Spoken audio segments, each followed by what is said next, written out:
जय हो पितरजी महाराज की। दोस्तों, जब भी पितरों का नाम आता है तो हमारे मन में एक प्रश्न उठता है कि पितर कहाँ निवास करते हैं, घर के कौन से भाग में रहते हैं? तो दोस्तों, आज इसी विषय पर हम चर्चा करेंगे और साथ ही साथ मुख्य जो चर्चा होगी वो इस बात पर होगी कि पितरों का जो स्थान होता है उसकी शुद्धता हमें किस तरह रखनी होती है, उसका क्या महत्व है?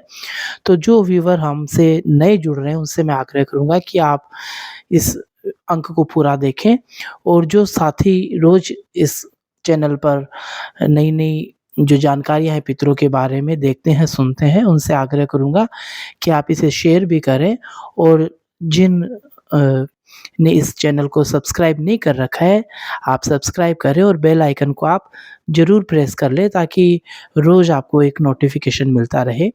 साथ ही साथ मैं आपको बताना चाहूँगा कि इस चैनल का प्रसारण श्री 108 मक्काराम जी पीतर जी महाराज का मंदिर, जो कि राजस्थान के चूरू जिले में स्थित है, यहाँ से किया जाता है। जितनी भी जानकारियाँ हम आपको देते हैं, वो सारी की सारी शास्त्रीय प्रमाणों के आधार पर होती है। तो दोस्तों, आज की हम बात शुरू करते हैं। घर में अपने पितरों का निवास होना शुभ माना जाता है।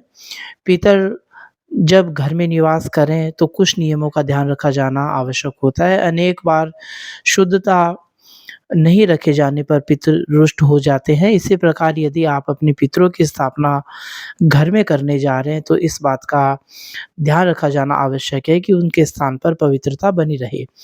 सामान्यतः घरों में परिंदों में पितरों का स्थान माना जाता है। परिंदों से तात्पर्य उस स्थान से होता है जहाँ पीने का जल रखा जाता है। परिंदे में मटकी, बाल्टी, चरित या दीवे बर्तन रखे जाते हैं जिनमें पीने का पानी रखा जाता है। प्राचीन काल में घरों में परिंदे अलग से बनाए जाते थे। वहीं पर एक छोटी-सी ताक या एक आला बनाया जाता था जिसमें पितरों का स्थान अ समझा जाता था। उसकी पवित्रता का भी विशेष ध्यान रखा जाता था। वर्तमान में इस प्रकार के स्थान का पर्सनल जो नए घर बन रहे हैं उनमें नहीं होता है।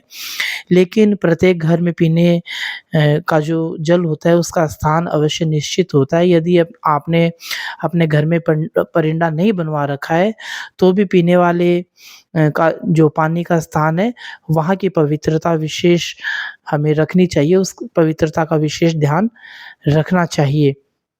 इस स्थान पर झूठे हाथ नहीं लगाने चाहिए। जूते अथवा चप्पल पहने हुए गंदे हाथों से बाहर से आने के पश्चात सीधे हाथ नहीं लगाने चाहिए। पहले हाथ स्वच्छ करें, तत्पश्चात जल लें। परिंदे से जिस पात्र से जल लिया जा रहा है, उसी पात्र से पानी नहीं पीना चाहिए, दूसरे पात्र में आप डालकर लें।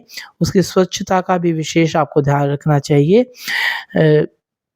जो स्त्रियाँ हैं वो मासिक धर्म जब उनको होता है तो 5 दिनों तक उनको उस स्थान का स्पर्श नहीं करना चाहिए। इसी प्रकार शराब का सेवन किया हुआ कोई भी व्यक्ति उस स्थान पर नहीं जाए। प्राचीन मान्यता है कि जिस घर में परिंदे की स्वच्छता नहीं रखी जाती, उसके पितृ उनसे नाराज़ रहते हैं। जहाँ पर परिंदे की पवित्रता रखी जाती है, वहाँ पितृ प्रसन्न होकर आशीर्वाद देते हैं।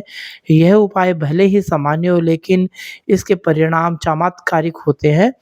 आपके घर में यदि पितरों का अन्य स्थान निश्चित किया गया है तो उसकी पवित्रता उक्त प्रकार रखी जानी चाहिए।